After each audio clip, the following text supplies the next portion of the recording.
कोमल पाउभरि नजाऊ है सानो पँधेरीमा। आफ्नै छायाले पनि साथ दिन्न भन्छ अँधेरीमा।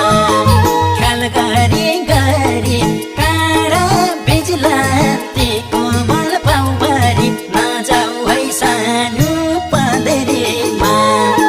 आफ्नै छायाले पनि साथ दिन्न